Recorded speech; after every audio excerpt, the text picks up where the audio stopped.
자, 여러분 안녕하십니까? 오늘 이제 이 바울 성서 공부 일곱 번째인가요? 일곱 번째 시작하겠습니다. 지난주까지 배경 설명을 마쳤고, 지난주에 예고해드린 대로 오늘부터 이제 갈라디아서를 읽기 시작합니다. 그 전에 먼저, 오늘 나눠드린 그 핸드아웃이 뭐 별거 아니고, 새번역 성경 갈라디아서 1장과 2장입니다.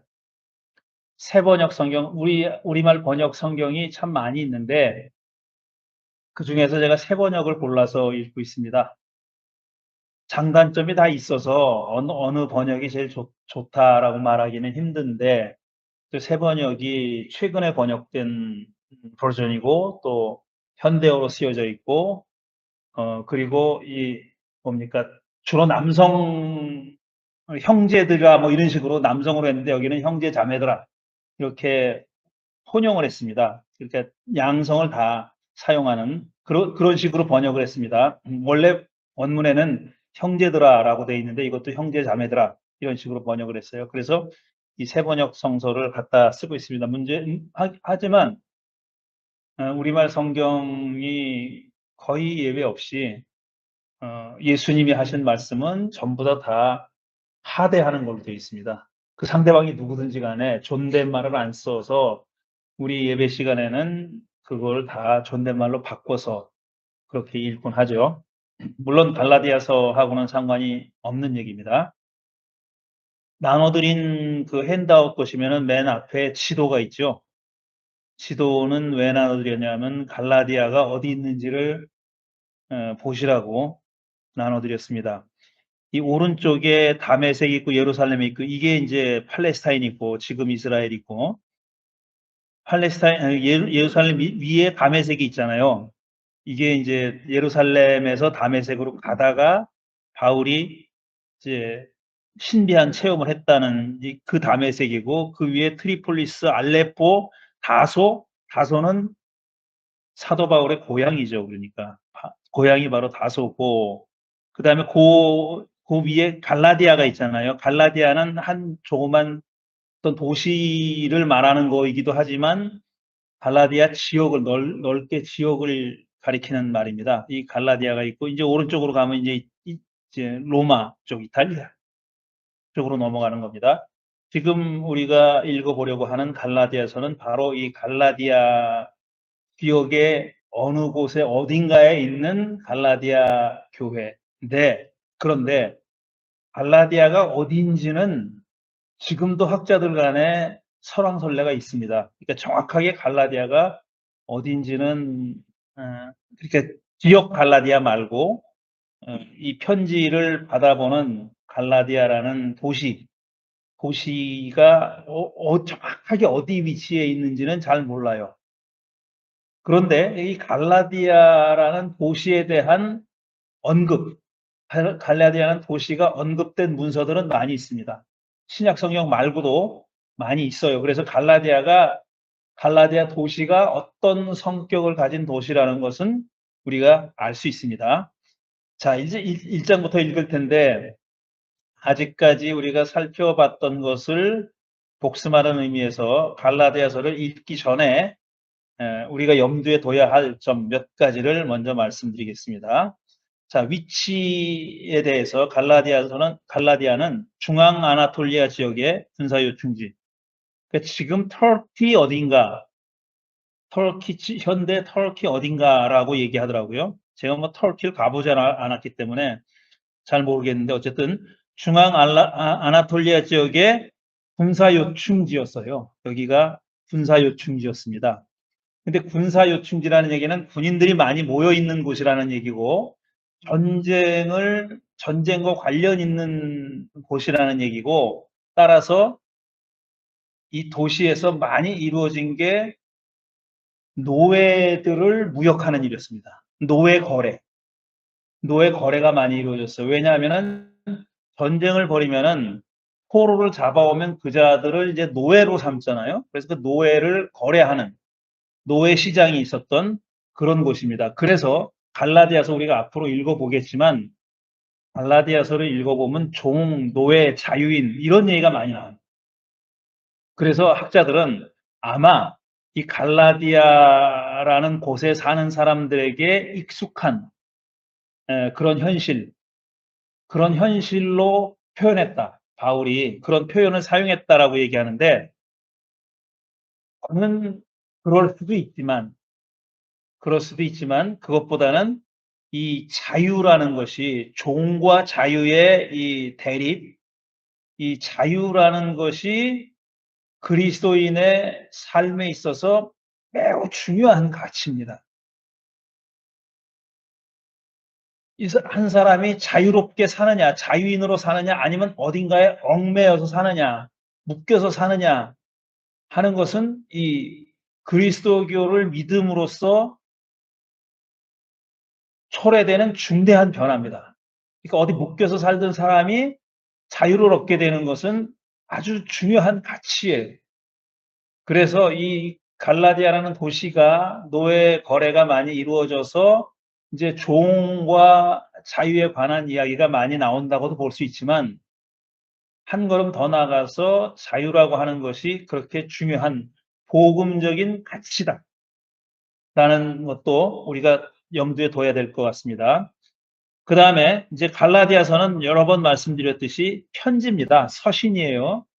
편지이기 때문에 우리가 편지의 특성을 염두에 두고 읽어야 됩니다. 이 서신이 편지라는 사실을 잊으면 안 돼요. 편지는 발신인이 있고 수신인이 있고, 발신인과 수신인 사이에 그들만 알고 있는 내용이 있어요. 우리가 제3자가 편지를 읽었을 때는 그 둘이 대놓고 얘기하지 않는 그런 점에 대해서는 자기들끼리는 다 알고 있는 겁니다. 다 이해하고 있는데 우리가 지금 읽으려니까 이게 무슨 얘기지 모르는 경우가 많이 있어요. 서로 자기들끼리는 아는 내용이고, 말씀드렸듯이 우리가 지금 남의 편지를 엿보고 있는 거예요. 쉽게 얘기하면은. 그러니까 그 편지의 내용을 다 이해할 수 있다고는 생각해서는 안 되는 겁니다. 그 다음에 또 편지에다가 아주 중요한 어떤 논문으로나 쓸 수 있는 내용을 쓰는 경우는 없어요. 편지는 수신자와 발신자가 알고 있는 아주 특정한 상황에 대한 이야기를 하는 겁니다. 아주 추상적인 그런 내용을 얘기하거나 아니면은 어떤 그 논문이나 책으로 다룰 수 있는 그런 중요한 명제를 얘기하는 게 아닙니다. 바울이 이런 편지를 썼을 때는 그런 편지를 써야 했던 구체적인 상황이 있었던 겁니다. 근데 그 상황이 뭔지를 우리가 추측해낼 수 있는 실마리가 편지 안에 있지만 그게 전부다라고 보기는 힘들다는, 우리가 다 끄집어냈다고 보기는 힘들다는 거죠. 우리는 그냥 짐작할 뿐입니다. 자, 그런 내용이고, 그러니까 체계를 갖춘 신학적인 논증을 하는 것이 아니라 갈라디아 교회가 당면한 문제에 대한 대답의 성격이고, 또 하나 잊지 말아야 할 것은 갈라디아 교인들이 바울에게 쓴 편지는 우리가 읽지 못했어요. 무슨 내용이 적혀 있는지 모릅니다. 우리가 아는 거는 바울이 갈라디아 교인들에게 보낸 편지, 그것도 딱 하나를 알고 있는 겁니다. 그런 한계가 있다는 거 우리가 잊지 말아야 되고요. 그 다음에 세 번째로는 이 편지를 읽어보면은 지금 엄청나게 중요한 매우 첨예한 갈등 상황이라는 것을 우리가 알 수 있어요. 지금 문제가 발생한 겁니다. 갈라디아 교회에 굉장히 중요한 첨예한 갈등이 생겼어요. 모든 것이 조화롭게 다 잘 교회가 굴러나가는 상태가 아니라 분열할 수 있는 위기, 분열을 초래할 수도 있는 위기에 봉착해 있고, 그 위기에 대한 바울의 대답의 성격입니다. 바울이 갈라디아 교인들에게 그대들이 지금 겪고 있는 위기에 대한 어떤 해결책을 주는 겁니다. 그러니까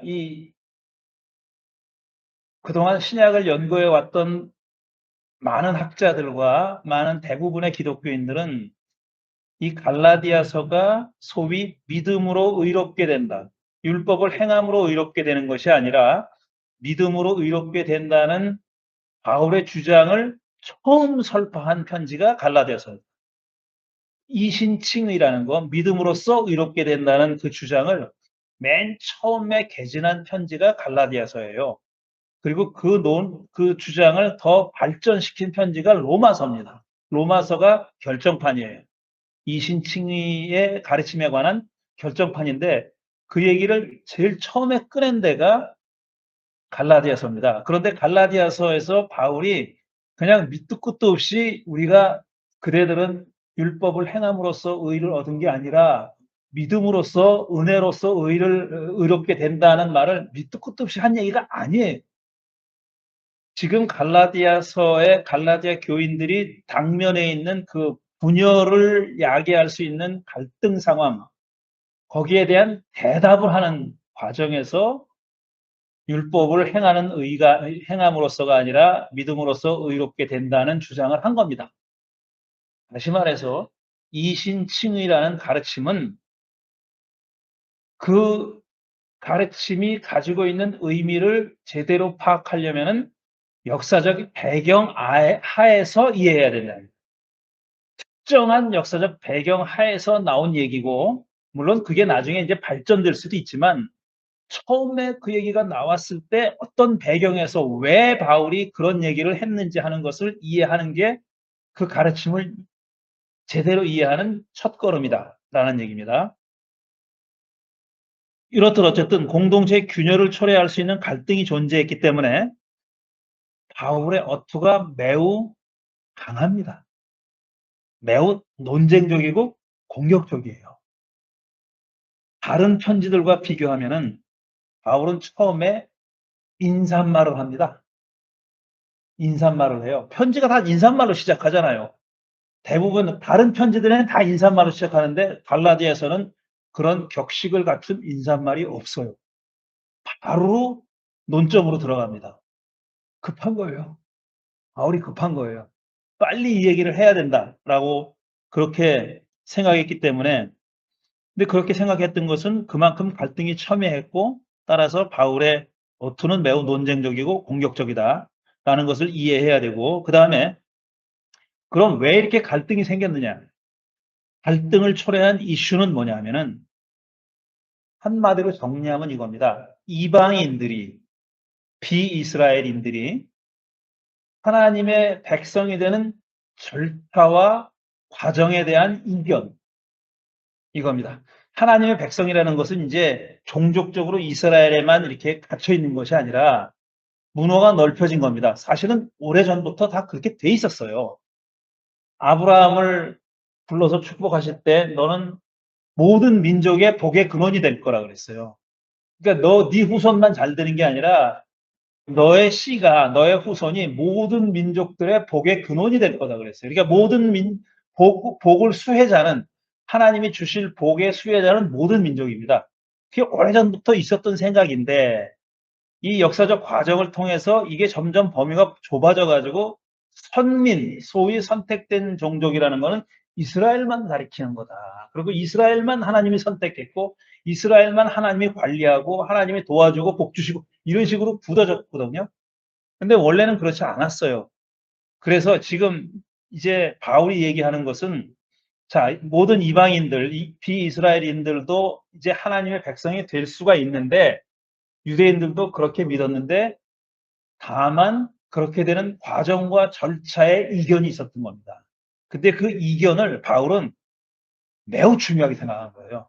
복음의 기본을 흔들 만한 그런 중요한 내용이라고. 이 비이스라엘인들이 하나님의 백성이 되는 절차와 과정을 어떻게 생각하느냐에 따라서 진짜 복음과 가짜 복음이 갈라진다, 이렇게 생각한 겁니다. 그래서 이제 율법에 대한 얘기가 당연히 나오고, 그리고 귀화할 때 이방인들이 이스라엘인으로 귀화할 때 남자들에게 거쳐야 할 절차였던 할례 예식에 관한 얘기가 나오는 거예요. 그래서 그걸 해야 된다, 율법을 지켜야 된다라고 주장한 사람이 있고, 그런 절차가 아니다, 그 절차가 아니다라고 주장한 사람이 있었던 겁니다. 그런데 이게 단순히 어떤 종교적인 아니면 신학적인 갈등으로만 범위를 좁혀서 보면 안 돼요. 바울의 생각의 지평은 그거보다 더 넓었습니다. 주장은 비이스라엘인들이 유대인이 되려면은 할례를 받아야 돼, 율법을 지켜야 돼, 아니야, 안 그래도 돼, 이것처럼 보이지만 그렇게 그 논지가 진행되고 있지만 사실 밑바닥에 깔려 있는 것은 그거보다 더 넓은, 광범위한, 더 폭넓은 그런 그 시야를 가지고 있다는 겁니다. 그 얘기는 차차 하게 될 거고요. 그래서 이제 그 다음에 얘기하는 게 처음에 얘기했듯이 이 바울의 서신을 읽을 때는 세 가지의 매트릭스를 생각해야 된다고 그랬습니다. 그게 가장 중요한 것은 사실 가장 중요하고 가장 밑바닥이 되는 것은 로마 제국이라는 매트릭스예요. 로마 제국이라는 현실. 그걸 우리가 잊어서는 안 됩니다. 지금 바울이고 예수님이고 다 로마 제국 치하의 이스라엘, 로마 제국 치하의 이 이방, 바울이 이제 선교하려고 했던 지역, 그게 다 로마 제국의 영향권 안에 있던 지역이고, 로마 제국의 문화와 이데올로기와 종교는 매우 강한 영향력을 발휘했습니다. 그러니까 유대인들이든지 기독교인들이 상관없이 로마 제국과 무관하게 자기의 신앙생활을 하거나 자기의 신앙의 어떤 생각을 쌓아간 게 아니에요. 로마 제국과 순응을 하든지 공존을 하든지 갈등을 하든지 어쨌든 상호작용이 있었던 겁니다. 그러니까 로마 제국이라는 상황을 잊어버려서는 안 되고 그 다음에 유대교라는 매트릭스, 그 다음에 나중에 생길 그리스도교라는 매트릭스, 이 세 가지를 늘 염두에 둬야 된다고 말씀드렸는데, 특별히 로마서는 더더욱이 그렇지만 갈라디아서를 읽을 때도 로마 제국이라는 매트릭스 안에서 이런 갈등이 벌어지고 있다는 것을 이해해야 됩니다.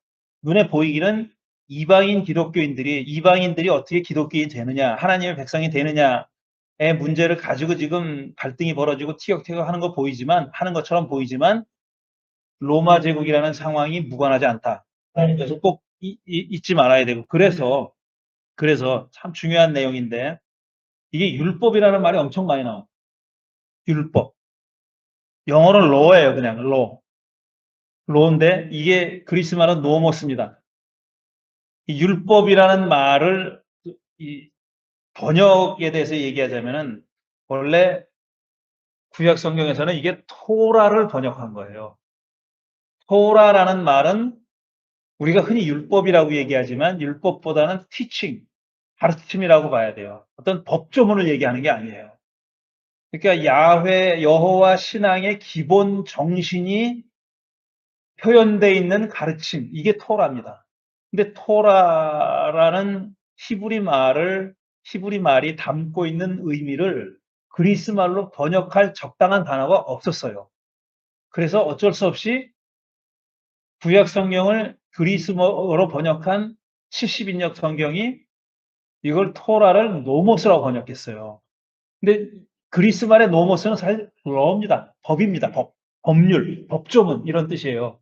근데 다른 말이 없어가지고 할 수 없이 노모스라고 번역을 해서 그 영어로 로가 되다 보니까 이게 어떤 법조문을 가리키는 것처럼 그렇게 받아들여지는 겁니다. 특별히 율법이라고 얘기했을 때는 구약 성경에 규정되어 있는 율법, 모세를 통해서 이스라엘 백성에게 준 법조문, 이걸 가리킨다고 생각하는데, 그래서 율법 얘기할 때마다 이 바울이 율법으로는 안 돼, 율법이 옳아, 뭐 아니면 율법은 틀렸어, 율법은 죄를 말해주는 거야, 뭐 이렇게 율법에 대한 율법이라는 말을 엄청나게 많이 입에 올려요.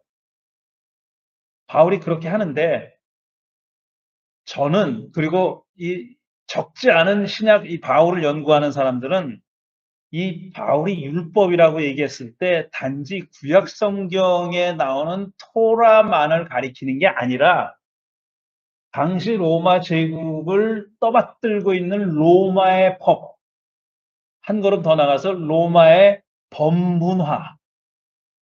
그러니까 로마 법도 실정법만 있는 게 아니에요. 규정을 가지고 있는 성문으로 되어 있는 문장으로 되어 있는 법만 법이 아닙니다. 소위 실정법이 아니라 불문율이나 이런 그런 법 있잖아. 문자화되지 않은 법. 그걸 보통 문화라고 얘기합니다. 예를 들어서 황제를 숭배해라. 이건 법이 없어요. 황제를 숭배하라는 법이 없어요. 하지만 황제를 숭배 안 하면 안 돼. 그건 뭐냐? 그게 문화예요. 그냥 태어나면서부터 로마 사람들은 당연히 그래야 되는 것처럼 그렇게 배우고 자라는 겁니다. 이게 문명 혹은 문화라는 거잖아요. 바울이 율법이라는 말을 썼을 때는 구약 성경의 토라만을 의미하는 것이 아니라 그런 로마 제국이 가지고 있는 그 범 혹은 문화까지도 염두에 두고 말하는 거다라고 주장하는 사람이 있는데 저는 굉장히 일리가 있다고 생각해요. 왜냐하면 우리가 로마 제국이라는 매트릭스를 잊어버리면 안 돼요. 로마로부터 떠나서 뭐 한 거 아무것도 없어요. 바울이 어떤 주장을 하든지 아니면 바울 반대파가 어떤 주장을 하든지 로마 제국이라는 그 틀, 그 매트릭스, 그 밑바닥을 벗어나서 얘기하는 건 없어요. 그 벗어날 수가 없어요. 그러니까 그게 다 암암리에 영향을 미치고 있는 겁니다. 이게 중요해요. 이게 굉장히 중요합니다. 그래서 이 율법이라는 것은 유대인의 율법만 가리키는 게 아니다. 그 밑바닥에는 로마 문명을 떠받치고 있는 로마의 법 문화에 대한 이야기. 또 만약에 율법을 비판했다면은 바울이 율법을 비판했다면은 그 법문에 대한 비판까지도 포함되어 있다라고 그렇게 읽는 게 맞다고 저는 생각합니다. 그런 얘기가 아마 많은 바울 연구자들이 하지 않은 그런 얘기일 거라고 봅니다. 자, 그 다음에 마지막으로 이 허신이고 구체적인 특정한 상황에 대한 대응이라고 반응이라고 얘기했잖아요. 바울의 대답이에요. 그렇기 때문에 이것을 어떤 그 꽉 짜인 틀을 가진 논리를 다 갖춘 어떤 신학적인 이론이 아니라 신학적인 이론을 말하려고 하는 게 바울의 의도가 아니라 바울이 지금 궁극적으로 목표 삼고 있는 것은 뭐냐면 그리스도인의 삶입니다. 그리스도인은 어떻게 살아야 되느냐. 우리가 이방인들을 율법의 요구와 무관하게 하나님의 백성으로 다시 말해서 예수 그리스도의 공동체, 교회 안으로 받아들인다는 것이 무슨 의미가 있냐고 얘기했을 때는 그게 어떤 논리적으로 무슨 의미가 있느냐, 신앙 고백적으로 무슨 의미가 있느냐도 있지만 그게 우리네 삶을 어떻게 바꾸느냐. 그러니까 이방인들을 유대인이 되는 절차 없이 귀화시키지 않고 할례를 받지 않고 우리 예수의 공동체로 받아들인다는 사실이 이 그리스도인의 공동체의 삶을 어떻게 바꿔놓을 것이냐. 이게 관점이에요. 이게 중요한 겁니다. 그러니까 자꾸 이론을 얘기하는데 이신칭이 교리가 갈라디아서에 있다 뭐 어쩌고 얘기하는데 사실 바울이 최종적으로 하고 싶은 말은 이거 제대로 믿어. 이신칭이야. 율법의 의로 구원받는 거 아니야. 너 믿음을 통해서 은혜로 구원받는 거야. 하나님 앞에 의롭게 되는 거야. 그러니까 이걸 믿고 이걸 외워. 머릿속에 집어넣어. 이게 아니에요. 그게 아니라 그렇게 됐으니 너 어떻게 살래? 이거예요. 너 어떻게 살래? 그걸 바울이 뭐라고 얘기했느냐? 갈라디아서에 있는 얘기만 갈라디아서에서 바울이 얘기한 것만 제가 몇 구절 가져왔습니다. 잘 들어보세요. 5장 1절에 보면은 그리스도께서 우리를 해방시켜 주셔서 여기는 없어요. 2장까지밖에 없으니까. 그리스도께서 우리를 해방시켜 주셔서 자유를 누리게 하셨습니다. 그러므로 다시 굳게 서서 다시는 종살이의 멍에를 매지 마십시오. 우리는 제일 좋대. 그리스도께서 우리를 해방시켜서 자유를 누리게 했다는 거예요. 그러니 이제 다시는 종살이의 멍에를 매지 말라는 거예요. 이 얘기는 우리가 왜 도대체 이 비이스라엘인들을 다른 아무런 조건 없이 예수를 믿겠다는 고백만으로 이 공동체에 받아들였느냐? 다 자유롭게 살게 하기 위해서라는 거예요. 근데 생각해 보십시오. 자유롭다는 것은 제가 지평을 조금 아까 로마 제국이라는 매트릭스 조금 더 넓혀보면은 이 자유는 율법이라고 하는 구약 성경의 율법이라고 하는 유대인들이 오랫동안 소중하게 지켜왔던 그 율법으로부터의 자유만이 아니라 그는 자유만이 아니라 로마 제국을 그동안 지탱해 왔던, 로마 제국의 질서를 유지하고 지탱해 왔던 바로 로마의 법질서, 법문화도 염두에 두고 있는 거다 이겁니다. 바울이 그것까지 염두에 두고 얘기한 거다라는 얘기입니다. 그 다음에 또 한 구절 6장 2절 보면은 이 뒷부분에 나옵니다. 갈라디아서 뒷부분에 여러분은 서로 남의 짐을 져주십시오. 그렇게 하면 여러분이 그리스도의 법을 성취하실 것입니다. 이랬어요. 그리스도의 노모스를 성취한다 그랬어요. 지금 법이라고 얘기하는 거 똑같은 단어입니다. 히라보로 똑같은 단어예요. 그러니까 율법을 지킴으로써 의롭게 되는 게 아니다라고 했을 때 그 율법과 지금 그리스도의 법이라고 했을 때 법은 똑같은 단어예요. 그런데 율법이 아닌 거예요. 이거는 그리스도의 법인 거예요. 그리스도의 법을 성취한다. 어떻게 하면 성취하느냐? 남의 짐을 져주라. 너 혼자 자유롭게 되는 게 아니라 남의 짐을 져주라. 이 갈라디아 교회도 역시 지금 노예 거래가 활발했다는 데라 그랬잖아요. 그러니까 갈라디아 교회 안에 각종 사람들이 여러 종류의 사람들이 다 혼재해 있었을 거라고요. 대부분은 이방인입니다. 비그리스도인들인데 여러 계층의 사람들이 혼재해 있는 거예요. 그런데 거기다 대고 남의 짐을 져주라 그래요. 남의 짐을 져주면은 그리스도의 법을 이루는 거다 그랬습니다. 그러니까 지금 듣는 사람은 무슨 얘기인지 알아요, 이게. 우리 같이 추상적인 짐, 뭐 이게 얘기하는 게 아니라 짐을 져주라는 얘기가 무슨 얘기인지 아는 겁니다. 여기 우리 형제들 가운데 노예가 있지. 가난한 사람들이 있지. 자기들은 현실이에요, 그게. 한 그리스도의 공동체 안에 그런 사람들 섞여 있는데 거기다 대고 짐을 져주십시오. 짐을 서로 져주십시오. 그럼 그리스도의 법을 이루는 겁니다. 이렇게 얘기하는 거예요. 이건 삶에 관한 얘기고 실천에 관한 얘기지 머리로 제대로 알고 뭐 똑바로 뭐 바르게 고백하고 여기 그치는 게 아니다라는 겁니다. 한 구절만 더. 같은 6장 9절에서 10절인데 선한 일을 하다가 낙심하지 맙시다. 지쳐서 넘어지지 아니하면 때가 이를 때 거두게 될 것입니다. 그러므로 기회가 있는 동안에 모든 사람에게 선한 일을 합시다. 특히 믿음의 식구들에게는 더욱 그렇게 합시다. 이랬어요. 100% 실천에 관한 얘기예요. 결론은 이렇게 가는 겁니다. 그러니까 바울이 이시칭의를 얘기한 거는 그걸 똑바로 아는데 그치자 아니면 고백하는데 그치자가 아니라 이런 실천에까지 나아가게 하기 위해서 그 얘기를 한 겁니다.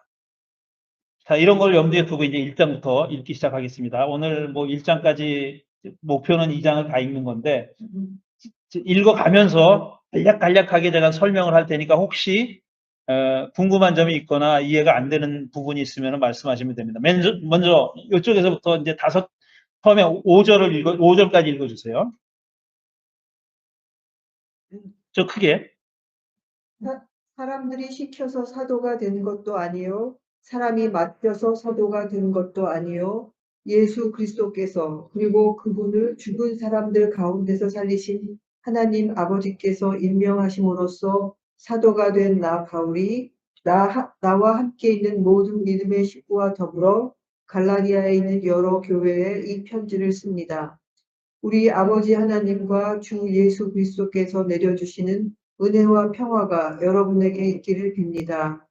예수 그리스도께서는 하나님 우리 아버지의 뜻을 따라 우리를 이 악한 세대에서 건져 주시려고 우리의 죄를 대속하기 위하여 자기 몸을 바치셨습니다. 하나님께 영광이 영원 무궁하도록 있기를 빕니다. 아멘. 예, 다시 말씀드리지만 우리가 읽는 성경은 새번역 성경입니다.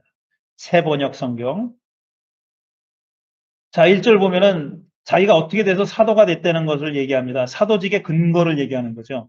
근데 사도직은 사람이 시켜서 된 것도 아니고 맡겨서 된 것도 아니라 그랬어요.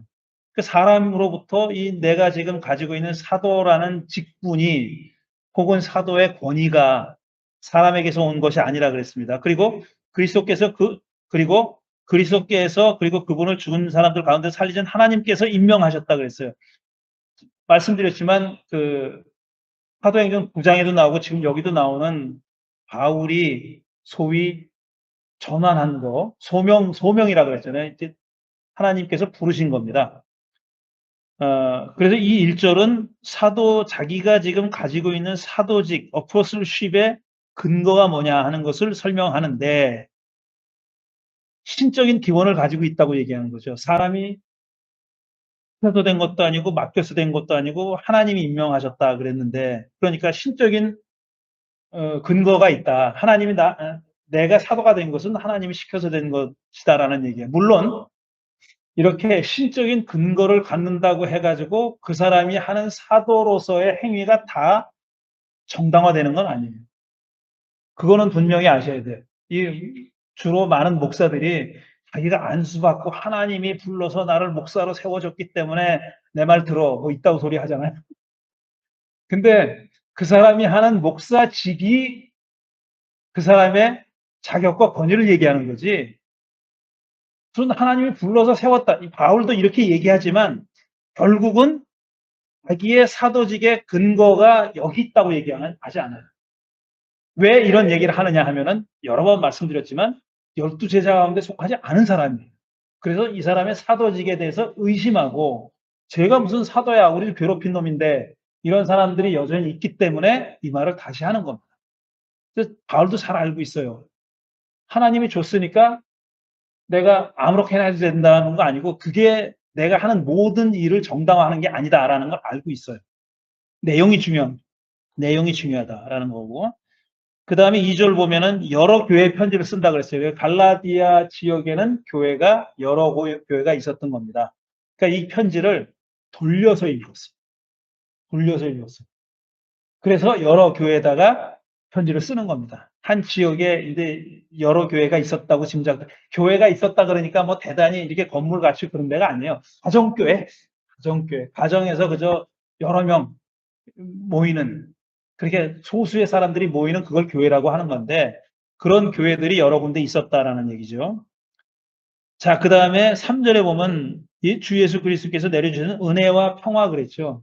은혜와 평화는 그리스 말로 카리스와 에이레네입니다. 이거는 황제들이 신민들에게 하사할 때 쓰는 말. 은혜는 그야말로 황제가 자기 백성들에게 뭔가를 베풀 때 쓰는 말이에요. 그 다음에 에이렌의 평화라는 것은 황제가 이룩한 조화로운 상태를 평화라고 불렀어요. 이건 로마 황제 제국의 신학입니다. 임페리얼 테올로지예요.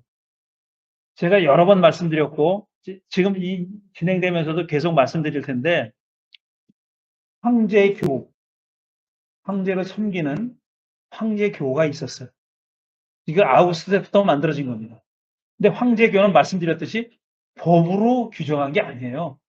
법으로 니들 황제교를 섬겨 이렇게 한 게 아니라 일반 사람들의 삶에 스며들게 만들었습니다. 우리 식으로 얘기하면 곳곳에다가 도상을 세워놓고 곳곳에다가 황제를 섬기는 신전을 만들어 놓고 동전에다가도 황제를 그려놓고 거기다가 이제 신적인 존재라는 건 하나님의 아들 아우구스투스 이렇게 쓰거나 무슨 승리의 뭐 구세주 아우구스투스 이렇게 새겨놓은 동전을 매일 쓰게 만든 거예요.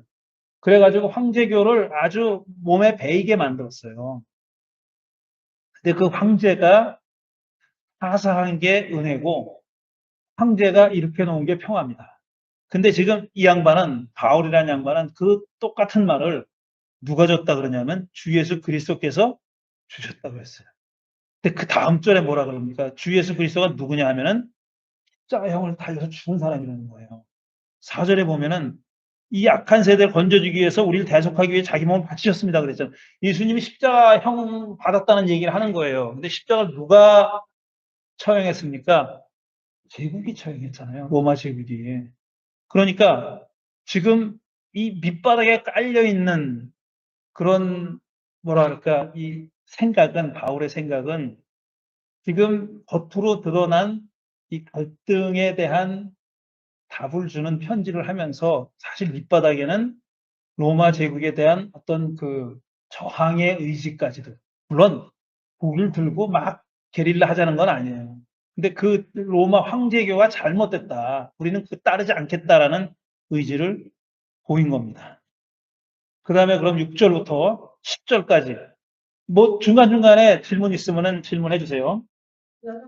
그리스도의 교회 안으로 불러주신 분에 대해서 여러분이 그렇게도 빠졌거나 다른 복음으로 넘어가는 데는 나는 놀라지 않을 수 없습니다.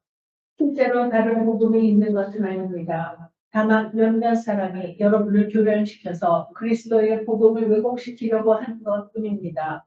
그러나 우리들이나 또는 하늘에서 온 천사일지라도 우리가 여러분에게 전한 것과 다른 복음을 여러분에게 전한다면 마땅히 저주를 받아야 합니다. 우리가 전에도 말하였지만 이제 다시 말합니다. 여러분이 이미 받은 것과 다른 복음을 여러분에게 전하는 사람이 있다면 그가 누구이든지 저주를 받아야 마땅합니다. 내가 지금 사람들의 마음을 기쁘게 하려 하고 있습니까? 아니면 하나님의 마음을 기쁘게 해드리려고 하고 있습니까? 아니면 사람의 환심을 사려고 하고 있습니까?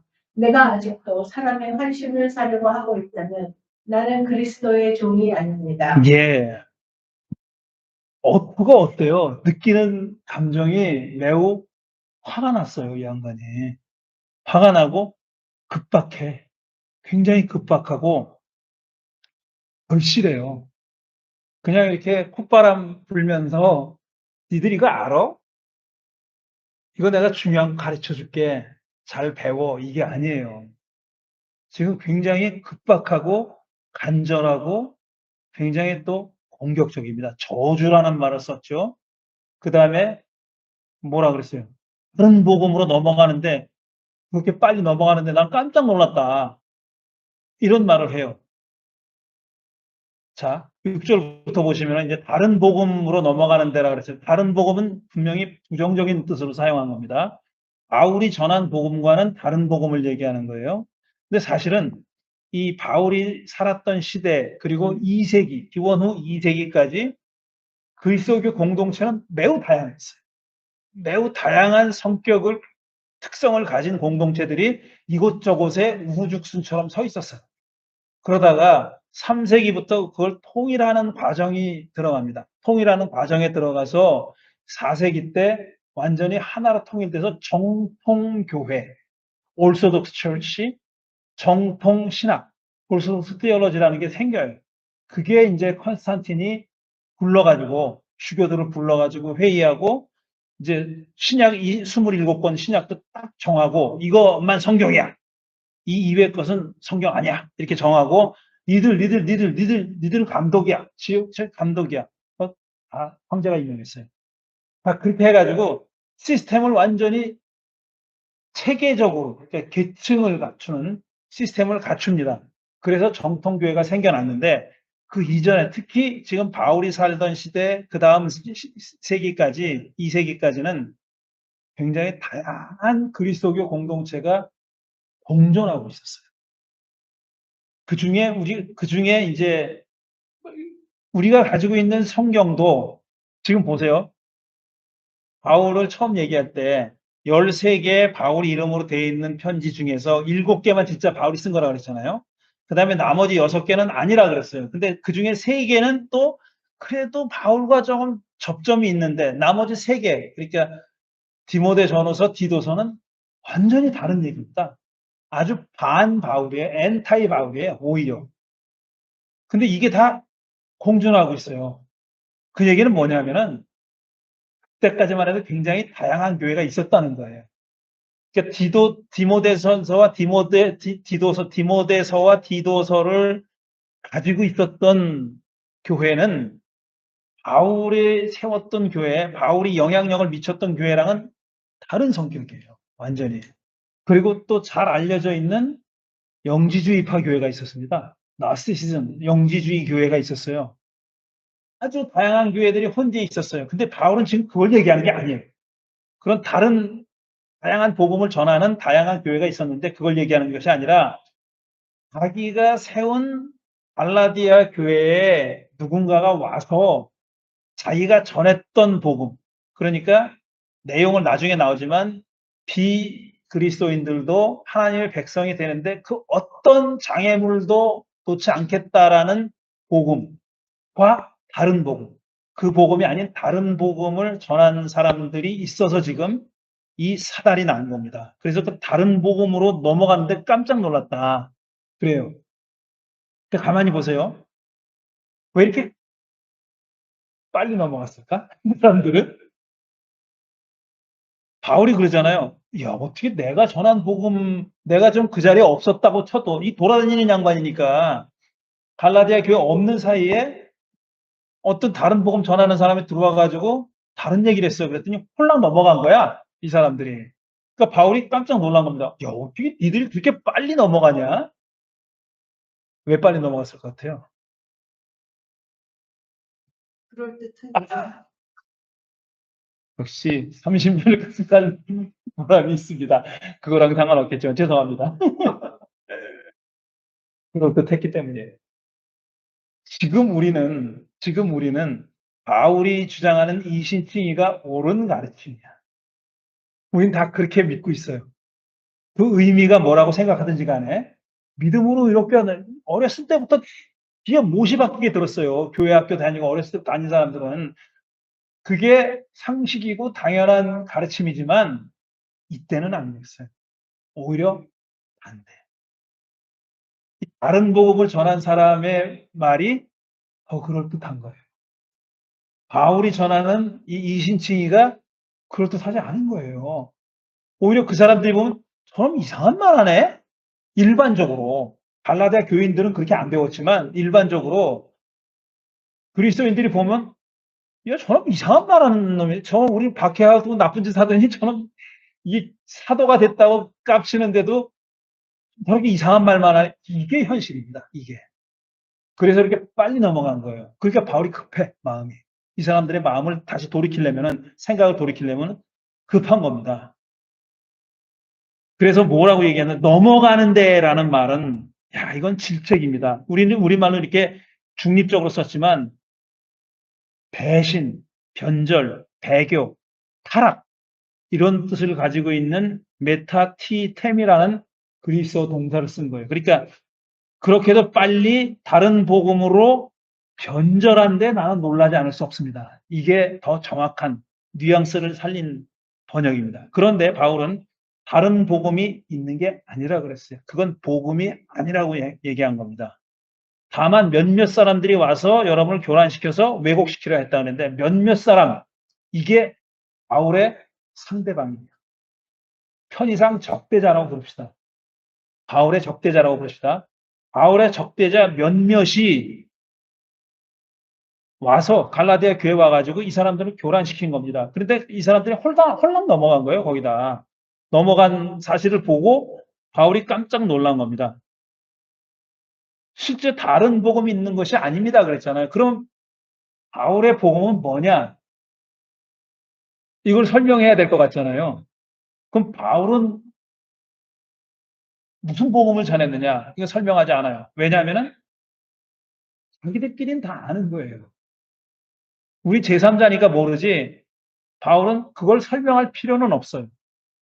다 알고 있는 거야. 다만 다른 복음이 더 그럴듯해가지고 홀랑 넘어간 게 문제지 바울의 복음의 내용이 뭔지는 이 사람들이 알고 있어요. 그리고 다른 복음이 뭐냐? 그럼 이 몇몇이 와서 전한 복음이 뭐냐 하는 것도 이들이 말한 말을 누가 인용해가지고 얘기하지 않았고 그러니까 우리가 추측할 수밖에 없어요. 이 편지를 읽어가면서 추측하는 도리밖에 없습니다. 근데 바울에게 있어서 어쨌든 다른 복음은 복음이 아닌 거예요.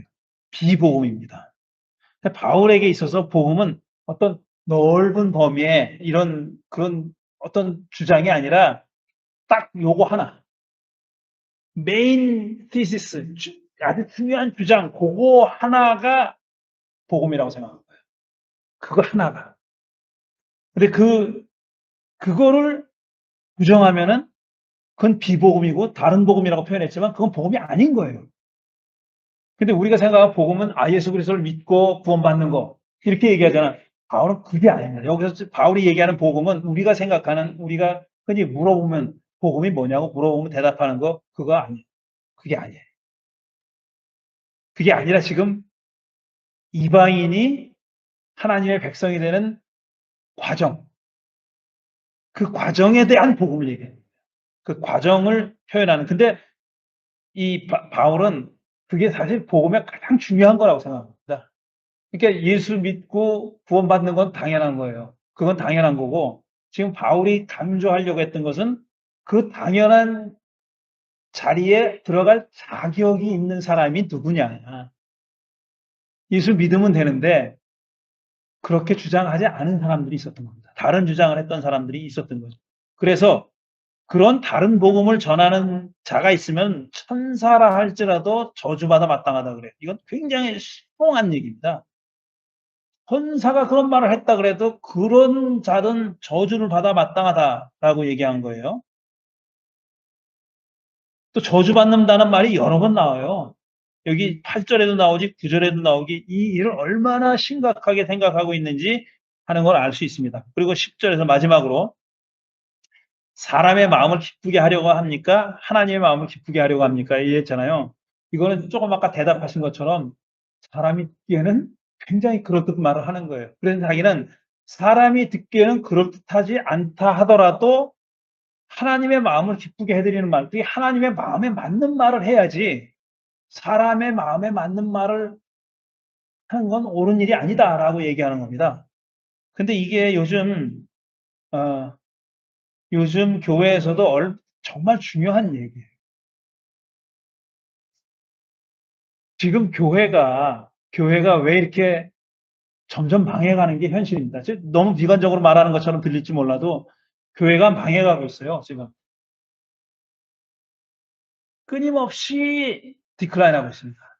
이제는 언젠가는 이제 정말 문 닫을 날이 오고 미국의 중요한 큰 교단들 있잖아요. 아까 UCC 얘기했는데 시작하기 전에 UCC 얘기했고 우리 교회 속해 있는 디사이플스 얘기했고 뭐 장로교, 감리교, 성공회, 뭐 펜테코스탈 많이 있잖아요. 근데 지금 어떤 얘기들을 하냐면은 교단이 합쳐야 되는 거 아니냐 이런 얘기들을 해요. 근데 교단이 합치는 거는 우리가 합쳐서 연합운동을 하자 이게 아니라 따로따로는 운영이 안 되는 거예요. 운영이 안 돼요. 교단은 전도도 감리교가 이런 교단이 합쳐요. 그게 장로교와 감리교가 합치는 건 쉽지가 않아요. 근데 신학적인 색깔이 비슷한 교단, 지금 제일 가까운 교단이 어디냐면 성공회하고 제자교단하고 UCC하고가 제일 가까워요. 제일 진보적인 교단이. 근데 성공회는 색깔이 좀 다르잖아.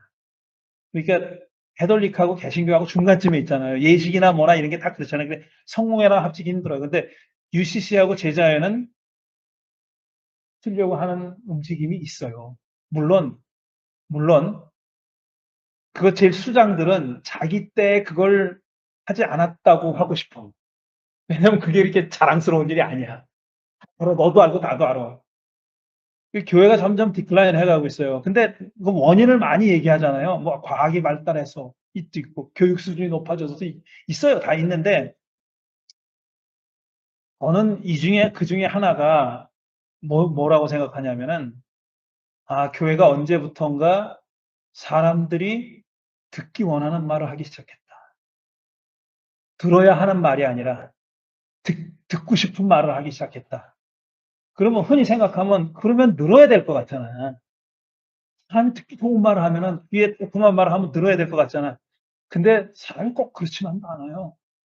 내가 신앙생활하고 종교생활을 하는 그 이유 중에 하나는 뭐냐면은 나는 좀 선하고 착하고 제대로 올바로 살고 싶은데 나 혼자 하기가 힘든 거예요.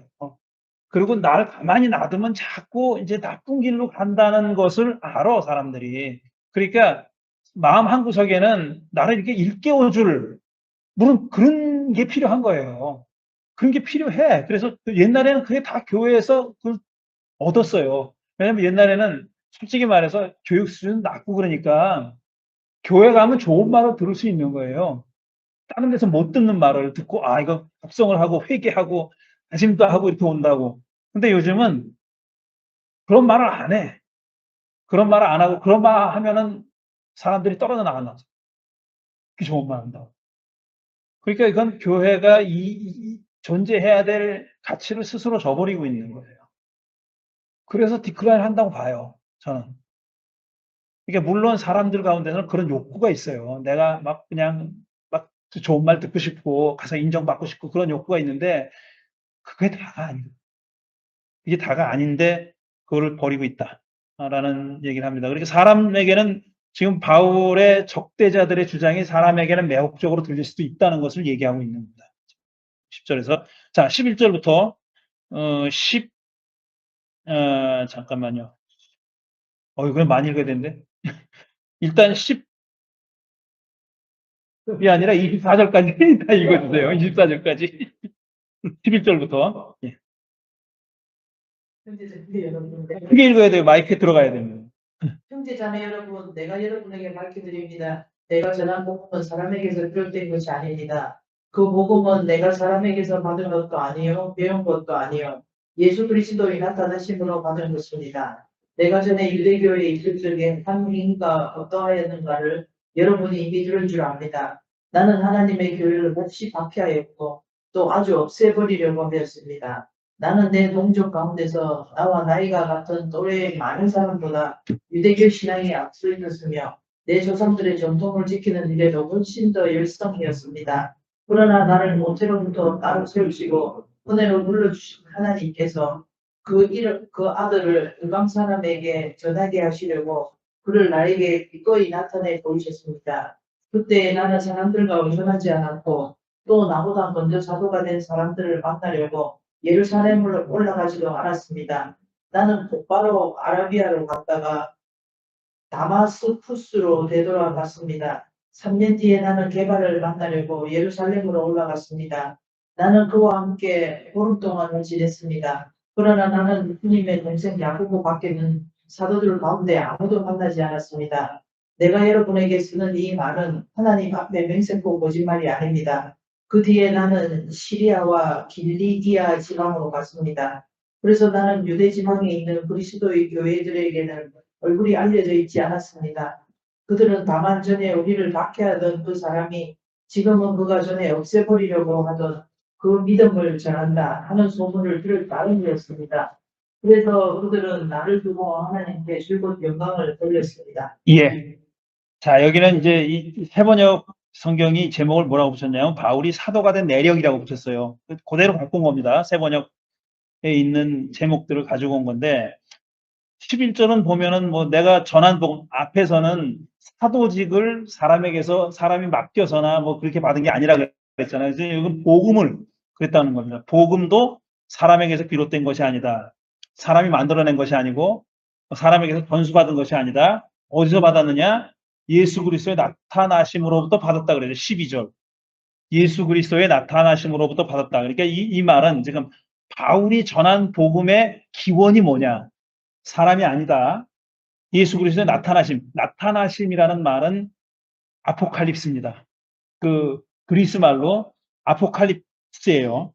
그러니까 아포칼립스라는 말은 전에 그 말을 설명할 때 어원을 설명할 때 말씀드렸듯이 이제 이렇게 되어져 있던 것을 덮개를 이렇게 벗겨가지고 드러내 보인다 이런 뜻이에요. 그런 뜻이 하나 있고 그 다음에 또 이렇게 베일 같은 것으로 가려 있었는데 베일을 내 눈을 가리고 있던 어떤 물건을 사물을 가리고 있던 덮개를 벗겨내가지고 사물을 제대로 보게 됐다는 것도 아포칼립스고 내 눈을 희미하게 가리고 있던 베일을 벗겨서 제대로 보게 만들었다. 이것도 아포칼립스입니다. 두 가지 뜻이 다 있는 건데 여기서는 사도행전 9장에 나오는 그런 뭐 밤의색으로 가다가 빛이 비쳐가지고 뭐 이런 얘기가 없어요. 그런 서사가 없고 딱 예수 그리스도의 나타나심으로부터 받았다. 구체적인 설명은 없어요. 서사가 없고 다만 기원이 뭐냐? 내가 전하는 복음의 기원은 사람이 아니라 예수 그리스도의 계시로부터 나타나심으로부터 받았다. 이걸 강조하는 겁니다. 자, 그래서 그 다음에 이제 자기가 유대교의 교인이었을 때, 바리새파 유대교인이었을 때 행위를 쭉 얘기합니다. 이건 여러 번 얘기한 거니까 이 점이 사실은 바울이 사도가 되는데 걸림돌로 작용했어요. 저거 우리 못 살게 굽던 놈 아니야? 우리 박해했던 놈 아니야? 그러니까 그렇지만 바울은 이 얘기를 기회가 있을 때마다 얘기합니다. 여기서만 얘기한 게 아니에요. 또 다른 데서도 얘기해요. 빌립보서에 가도 또 얘기합니다. 그러니까 그 박해한 적이 있었다는 사실을 바울이 숨기지 않고 계속 얘기하고 있다는 거. 왜 그랬는지는 모르겠어요. 어쨌든 자기의 과거까지도 분명하게 드러내고, 그리고 또 내 동족 가운데서 유대교 신앙이 앞서 있었고 열심이다. 이런 얘기를 굉장히 여러 번 합니다. 그래서 우리가 바울을 이해할 때 절대로 바울을 생각할 때 오해하지 말아야 될 게, 바울이 예수 그리스도에 대한 신앙을 율법을 통해서 구원을 얻는다든가 아니면 의롭게 되는 것의 대체로 생각한 게 아니에요. 대체, 리플레이스한 게 아니에요. 이 방법으로는 안 되니까. 아니면 이게 안 된다는 것을 처절히 실전적으로 깨닫고, 나는 공부한 자로다. 철저히 깨닫고 예수 그리스도로 넘어간 게 아닙니다. 바울은 자기가 유대교를 따랐을 때 했던 행위도 이렇게 떳떳하게 자랑하고 있어요. 거기에 흠집이 있다고 얘기하지 않아요. 그거 떳떳하게 얘기합니다. 근데 그것은 우리가 잊지 말아야 될 게 유대인으로서 그렇게 했다는 거예요. 내가 유대인이기 때문에 그렇게 했다는 거예요. 인간 일반이, 휴머니티 일반이 아닙니다. 내가 유대인으로서 그렇게 했던 것은 그거는 부끄러운 일이 아닌 거예요. 자랑스러운 일인 거예요. 근데 그거가 안 돼서 해도 안 되니까 절망하고 예수 믿는 것으로 넘어갔다. 하나님의 은혜에 의지하게 됐다. 이게 아닙니다. 절대로. 그리고 이 말을 한 것은 너희들도 그렇게 해라라는 얘기가 아니에요. 내가 유대인이기 때문에 그렇게 했다는 겁니다. 그러니까 이 성중이 유대인이라면은 날 따라와라라고 얘기했을 거예요. 근데 지금 갈라디아서를 받아보는 사람들은 비이스라엘이라고 그랬잖아요. 근데 자기가 유대인이었을 때 얘기를 하는 겁니다. 그래서 모태부터 따로 세우시고 이거는 예레미야가 소명을 했을 때 얘기라고 다 얘기한 겁니다. 전에. 그 다음에 16절 보면은 왜 하나님이 자기를 불렀냐면 그 아들을, 그러니까 예수 그리스도를 이방 사람에게 전하게 하시려고 그를 나에게 기꺼이 나타내 보이셨습니다. 아포칼립스 해주셨습니다. 이거예요. 그러니까 하나님이 당신의 아들 예수를 바울에게 드러내 보인 것은, 리빌한 것은, 레블레이션, 아포칼립스 다 되는 말입니다. 계시하신 것은, 나타내 보이신 것은 그 목적이 뭐냐면은 그 아들을 나타내 보이신 바로 그 양반을, 그분을 이방 사람들에게 전하게 할 목적으로 그렇게 하셨다는 겁니다. 그러니까 자기의 콜링이, 자기의 소명이 뭔지를 분명히 알고 있어요. 이 사람은. 나는 이방인만 염두에 두겠다 이 소리입니다. 내 시야에는 이방인만 들어온다 이 소리예요. 유대인은 나중에 나오지만 게바, 야고보, 당신들이 맞죠. 나는 이방인만 상대하겠어. 서로 분업을 한 거예요. 말하자면. 그 분업이라고 말하는 좀 오해가 있지만 그건 나중에 얘기하도록 하고, 그래서 그 다음에 일어났던 일을 얘기하는 겁니다. 그렇게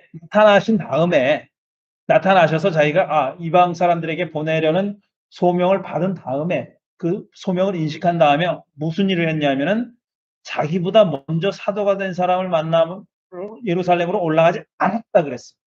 올라가지 않았다. 그러니까 인준 절차를 받으려고 하지 않았다. 그 사람들에게 내가 변화됐다는 것을 보여주려고 올라가지 않았다. 다만 나는 곧바로 아라비아로 갔다. 아라비아는 사막을 얘기하는 게 아니에요. 나바테아 왕국을 얘기하는 겁니다. 그때는 이미 나바테아라는 왕국이 거기 있었어요. 그러니까 사람 사는 데예요. 거기.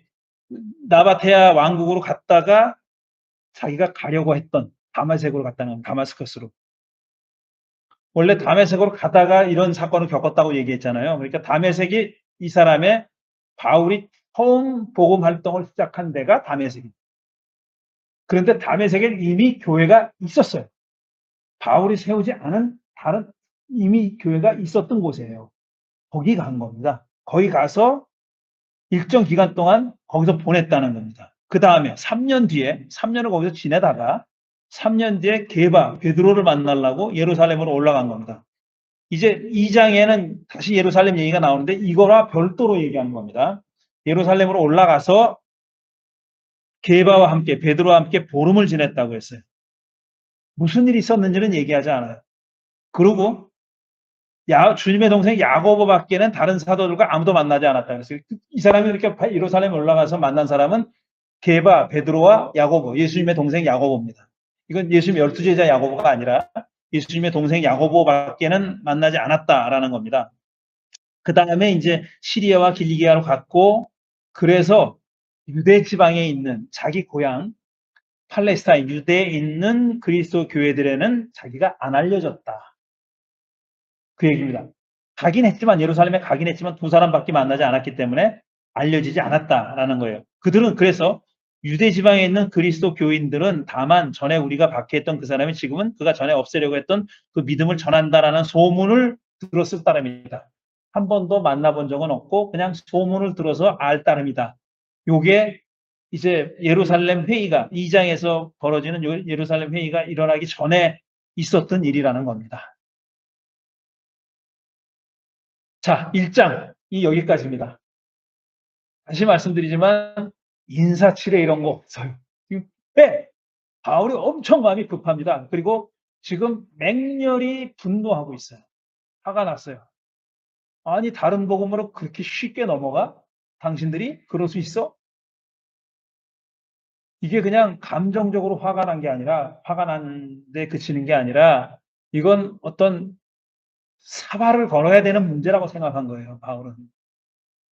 이 사람들이 어떤 복음을 받아들여서 어떤 삶을 사느냐 하는 것은 정말 자기가 사도로서의 자기 직책을 거는 일이고 자기 사활을 거는 자기가 그것 때문에 지금 사는데 그렇게 사활을 건 문제를 지금 다루고 있는 겁니다. 그래서 처음에 이제 서두를 연 겁니다. 질문 없으면 2장으로 계속 넘어가겠습니다. 자, 2장 1절부터 10절까지 읽어주십시오. 그 다음에 14년이 지나서 나는 바나바와 함께 디도를 데리고 다시 예루살렘으로 올라갔습니다. 내가 거기에 올라간 것은 계시를 따른 것이었습니다. 나는 이방 사람들에게 전하는 복음을 그들에게 설명하고 유명한 사람들에게는 따로 설명하였습니다. 그것은 내가 달리고 있는 일이나 지금까지 달린 일이 헛되지 않게 하려고 한 것입니다. 나와 함께 있는 디도는 그리스도 사람이지만 할례를 강요받지 않았습니다. 몰래 들어온 거짓 신도들 때문에 할례를 강요받은 일이 있었던 것입니다. 그들은 우리를 노예로 만들고자 하여 그리스도 예수 안에서 누리는 우리의 자유를 엿보려고 몰래 끼어든 자들입니다. 우리는 그들에게 잠시도 굴복하지 않았습니다. 그것은 복음의 진리가 언제나 여러분과 함께 있게 하려고 하는 것입니다. 그 유명하다는 사람들로부터 나는 아무런 제한도 받지 않았습니다. 그들이 어떤 사람이든지 나에게는 아무 상관이 없습니다. 하나님께서는 사람을 겉모양으로 판단하지 않으십니다. 그 유명한 사람들은 나에게 아무런 제한을 하지 않았습니다. 도리어 그들은 베드로가 할례 받은 사람에게 복음을 전하는 일을 맡은 것과 같이 내가 할례 받지 않는 사람에게 복음을 전하는 일을 맡은 것을 알게 되었습니다. 그들은 베드로에게는 할례 받은 사람에게 복음을 전하게 하시려고 사도직을 주신 분이 나에게는 할례 받지 않는 사람에게 복음을 전하게 하시려고 사도직을 주셨다는 사실을 깨달았습니다. 그래서 기둥으로 인정받은 야고보와 게바와 요한은 하나님이 나에게 주신 은혜를 인정하고 나와 바나바에게 오른손을 내밀어서 친교의 악수를 하였습니다. 그렇게 하여 우리는 이방 사람에게로 가고 그들은 할례 받은 사람에게로 가기로 하였습니다. 다만 그들이 우리에게 바란 것은 가난한 사람을 기억해 달라고 한 것인데 그것은 바로 내가 마음을 다하여 해오던 일이었습니다. 이거 10절까지는 사도행전 15장에 나오는 소위 예루살렘 회의를 바울이 입으로 설명한 겁니다.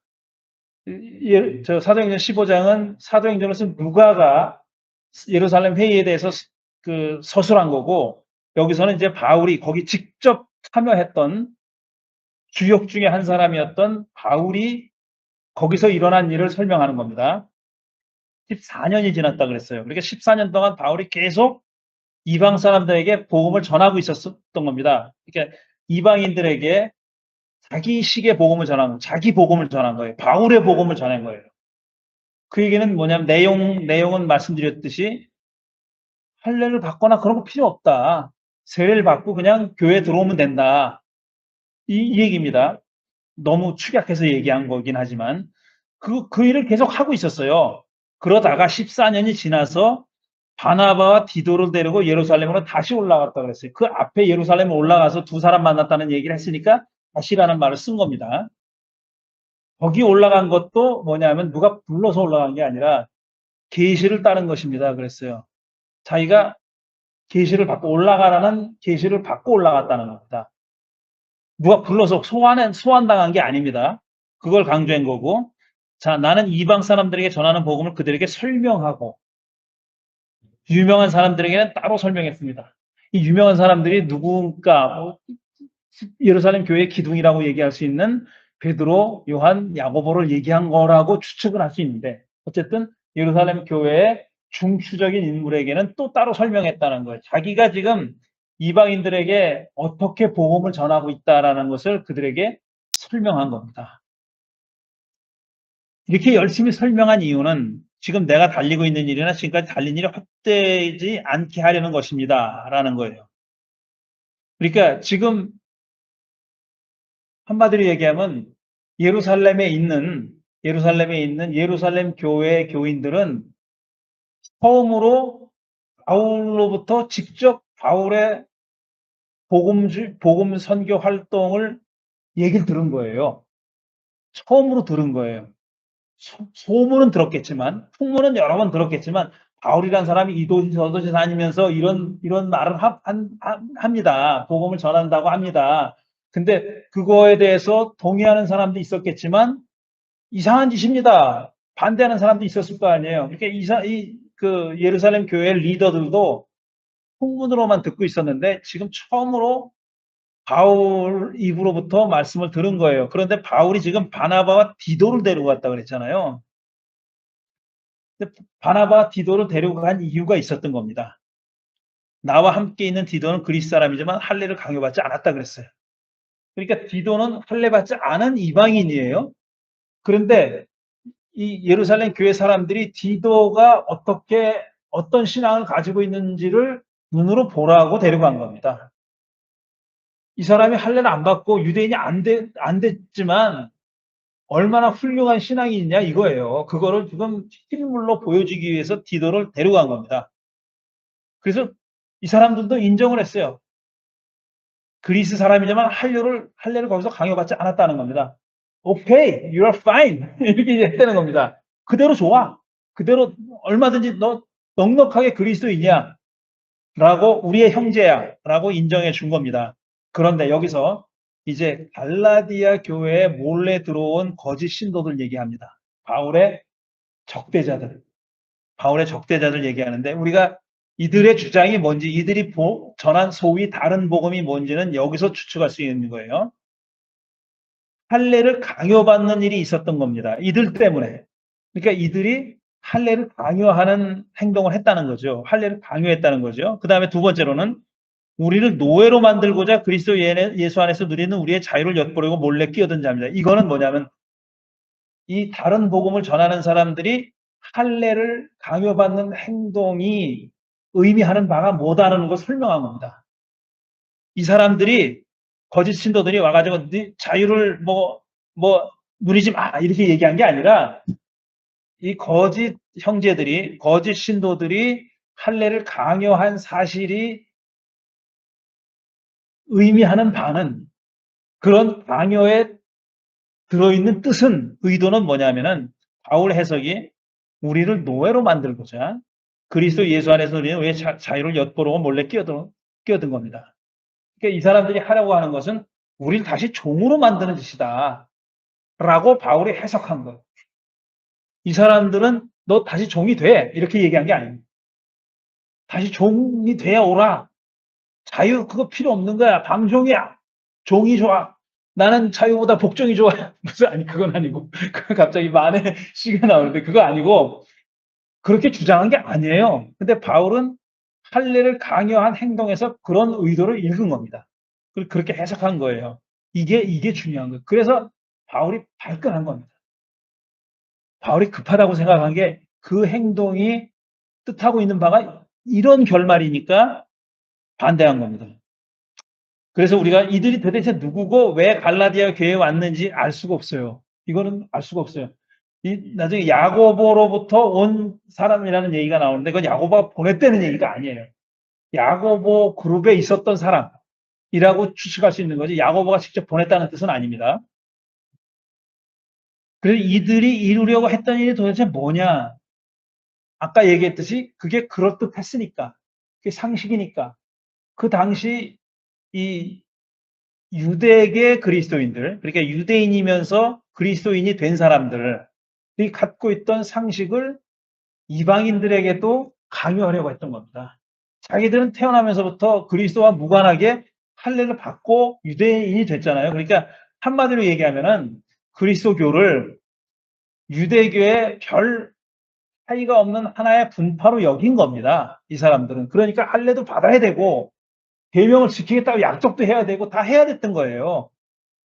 근데 바울은 생각이 달라. 바울은 내가 그리스도인이 된다는 것, 그러니까 예수를 따르겠다고 세례를 받고 그리스도인 공동체가 들어오는 행위가 의미하는 바는 유대교의 약간 변종에 아니면 개혁된 유대교 신앙을 갖는 게 아니에요. 그게 아니라는 것을 바울이 너무나도 잘 알고 있었기 때문에 다시 그리로 돌아가려고 하는 시도를 저주받아야 마땅한 행동이라고 그렇게 명명했던 겁니다.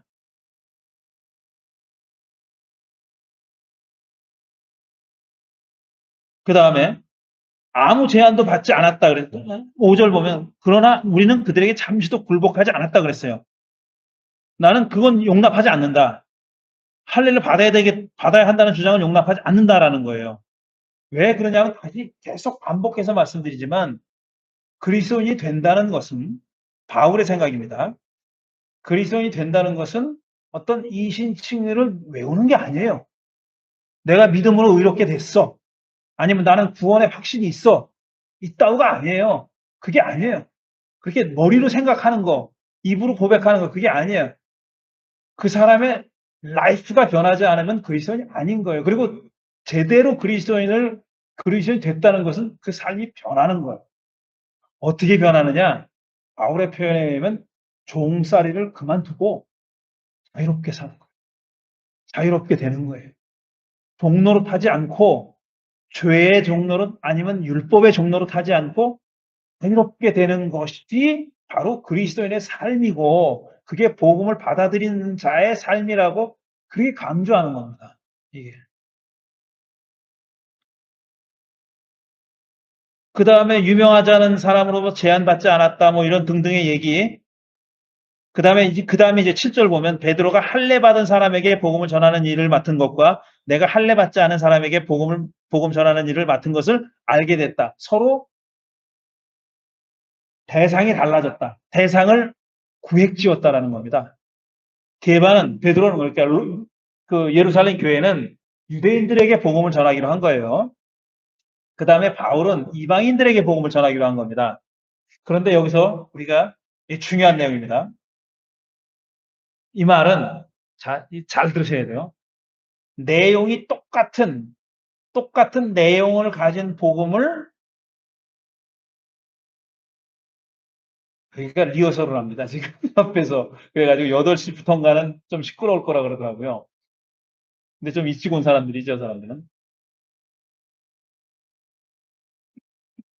생각보다 소리가 크네. 우리 집중해서 이 중요한 얘기니까. 제가 지금 말씀드린 건 오해입니다. 베드로는 유대 사람에게 가고 바울은 이방인에게 가기로 했다 그랬잖아요, 지금. 근데 그 말은 뭐냐면은 큰 내용의 복음을 베드로는 유대인들에게 전하고 바울은 이방인들에게 전한다가 아닙니다. 그게 아니에요. 그게 아니에요. 여기서 자꾸 실수를 하는 거예요. 잘못하는 거예요. 복음이 하나지는 아닙니다. 그게 아니에요. 이거 100번 강조해도 모자라지 않아요. 너무 영어식 표현이지만 100번 강조해도 모자라지 않아요. 지나치지 않아요. 같은 내용의 복음을 대상을 달리하기로 분업하기로 했다. 이 소리가 아니에요. 베드로가 유대인들에게 전하기로 한 복음과 바울이 이방인들에게 전하기로 한 복음은 다른 거예요. 내용이 다른 겁니다. 이걸 오해하면 안 돼요. 내용이 다른 복음이에요. 그래서 실제로 유대인들에게 베드로가 전한 복음은 굉장히 유대적인 거예요. 유대적인 복음이고 내용이 달라요.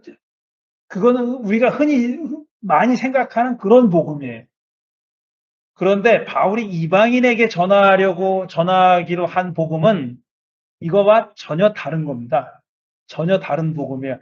단지 할례를 안 받으면 된다. 이게 아니에요. 그건 상징적으로 그 다름을 보여주는 거예요. 얼마나 다른가 하는 것을 보여주는 거예요. 보여주는 상징이 할례의 유무예요. 그게 복음의 내용의 전부가 아니라는 얘기입니다. 제가 말로 설명을 잘 못해서 그런데 지금 저도 하려고 매우 노력을 하고 있습니다. 완전히 다른 복음을 전하기로 했는데 그걸 바울은 뭐라고 표현했냐면 여기서 할례의 복음과 무할례의 복음이라고 전했어요. 여기서 지금 할례 받는 사람에게 복음을 전하려고 할례 받지 않는 사람에게 복음을 전하려고 그 다음에 계속 그런 표현이 나와요. 근데 원어로 보면은 그리스 언어로 보면은 할례의 복음, 무할례의 복음이에요. 그렇게 돼 있어요. 대상의 차이가 아니라 복음을 꾸미는 말이 달라진 거예요. 할례의 복음, 무할례의 복음. 내용이 다른 겁니다. 완전히 다른 거예요. 이거는 우리가 자꾸 이 현대식으로 번역을 하자면은 어떤 상이한 문화권에서도 우리가 전해야 할 복음은 똑같다. 아닙니다. 적어도 바울의 입장을 우리가 존중한다면은 그게 아니에요. 바울은 유대인들에게 전한 복음과 완전히 다른 복음을 전했어요. 그거는 바울이 어떤 그리스적인 백그라운드를 가지고 있었기 때문에 이렇게 설명이 안 돼요. 그런 정도로 설명되는 게 아니에요. 아예 다른 복음입니다. 아예 다른 복음. 그걸 바울은 무할례의 복음이라고 불렀어요. 그리고 베드로 그룹이 선포했던 복음을 할례의 복음이라고 불렀어요. 물론 베드로 그룹이 자기가 전한 복음을 할례의 복음이라고 이름 붙인 게 아닙니다. 바울이 자기가 전하는 복음을 굳이 이름을 무할례의 복음이라고 붙이다 보니까 여기를 할례의 복음이라고 붙인 거예요. 그래서 아주 원어 자체가 그렇게 돼 있어요. 내용이 완전히 다른 겁니다. 그 내용이 다른 거를 앞으로 계속 얘기하는 거예요. 지금 자기가 전하는 복음이 무할례의 복음인데 이 무할례의 복음을 받을 사람은 누구냐면 이방인들입니다. 이방인들이에요. 그런데 거짓 사도들이 와서 거짓 신도들이 와가지고 전한 거는 무할례의 복음을 받아야 할 사람들에게 할례의 복음을 전한 거예요. 그게 틀려 먹었다는 거예요. 그거는 복음이 아니다라고 얘기합니다. 무슨 말씀인지 아시겠습니까? 원래 무할례의 복음을 받아야 되는 사람이에요. 그리고 무할례의 복음 받고 거기에 맞는 크리스천의 삶을 살아야 되는 사람이에요. 그런데 거기다 대고 할례 복음을 전한 거예요. 거짓 형제들이 신도들이 들어와가지고 그러니까 바울이 머리가 곤두선 겁니다. 이건 그냥 놔두면 안 된다라고 얘기한 거예요. 그 다음에 이제 베드로 얘기가 또 나옵니다. 베드로 얘기를 할 때 이제 좀 더 얘기할 수 있는 건데 그 다음에는 이제 뭐 특별히 이게 합의가 이루어졌다는 얘기가 9절하고 10절에 나오는 겁니다. 9절에 완전히 합의가 이루어져가지고 이제 손을 잡았다. 신교에 악수를 했다 그랬잖아요. 그거는 공동의 일을 하는 동역자로 서로 인정하기로 했다. 서로 다른 대상에 다른 복음을 전하지만 같은 일을 하는 그리스도인으로서 일을 하는 그런 공동의 동역자로 인정하게 됐다는 거고 10절에 보면 다만 그들이 우리에게 바란 것은 가난한 사람들을 기억해달라고 한 것인데 그 전부터 해오던 거다. 그건 예루살렘에 있는 그 성도들에게 연보를 보내기로, 가난한 성도들에게 모금을 해가지고 돈을 보내기로 한 그 얘기를 하는 겁니다. 자, 이제 그 다음에 이제 11, 12, 13, 14절인데 여기까지만 할게요. 15절 이하는 그야말로 인fin칭의를 얘기하는 건데 그거는 다음에 연결해가지고 하기로 하고, 안디옥 사건입니다. 안디옥 사건 마지막으로 넉 절인데 읽어주십시오. 그런데 게바가 안디옥에 왔을 때 잘못한 일이 있어서 나는 얼굴을 마주보고 그를 나무랐습니다. 그것은 게바가 야고보에게서 몇몇 사람이 오기 전에는 이방 사람들과 함께 음식을 먹다가 그들이 오니 할례 받은 사람들을 두려워하여 그 자리를 떠나 물러난 일입니다. 나머지 유대 사람들도 그와 함께 위선을 하였고 마침내는 바라바까지도 그들의 위선에 끌려갔습니다. 나는 그들이 복음의 진리를 따라 똑바로 걷지 않는 것을 보고 모든 사람 앞에서 게바에게 이렇게 말하였습니다. 당신은 유대 사람인데도 유대 사람처럼 살지 않고 이방 사람처럼 살면서 어찌하여 이방 사람더러 유대 사람이 되라고 강요합니까? 예, 여기까지입니다. 우리가 사도행전 10장입니까? 10장을 보면은 고넬료 얘기가 나옵니다. 베드로가 환상을 봤어요. 환상을 보고, 자, 베드로가 고넬료를 만난 이야기인데 좀 읽어드릴게요. 이 이야기의 백그라운드가 되는 얘기니까 제가 읽어드리는 겁니다. 이게 너무 긴데, 가이사랴에 고넬료라는 사람이 있었는데 그는 이탈리아 부대의 로마 군대 백부장이다. 이탈리아 로마 군대 백부장 이방인입니다. 백부장이라는 것은 백인 대장이라는 얘기예요. 군대의 지휘관이라는 얘기입니다. 그는 경건한 사람으로 온 가족과 더불어 하나님을 두려워하며 갓비어로, 그러니까 이방인이지만 유대인을 존중하고 유대교를 존중하고 그걸 지키려고 애쓰는 사람, 그런 사람이에요. 유대 백성에게 자선을 많이 베풀며 늘 하나님께 기도하는 사람이다. 어느 날 오후 3시쯤에 그는 환상 가운데 하나님의 천사를 똑똑히 보았다. 그가 보니 천사가 자기에게로 들어와서 고넬료하고 말을 하는 것이었다. 고넬료가 천사를 주시하여 보고 두려워서 천사님 무슨 일입니까? 하고 물었다. 천사가 대답하였다. 네 기도와 자선의 의가 하나님께 상달되어 하나님께서 기억하고 계신다. 이제 욥바로 사람을 보내서 베드로라고 하는 시몬이라는 사람을 데려오너라. 그는 무두장인 시몬의 집에서 묵고 있는데, 맨 시몬이야, 다 이름이. 그 집은 바닷가에 있다. 그에게 말하던 천사가 떠나니 고넬료는 하인 2사람과 자기 부하 가운데 경건한 병사 하나를 불러서 모든 일을 얘기해주고 그들을 욥바로 보냈다. 파견했습니다. 이튿날 그들이 길을 가다가 욥바 가까이에 이르렀는데 그때 베드로는 기도하려고 지붕에 올라가 있었다. 때는 오정쯤이었다.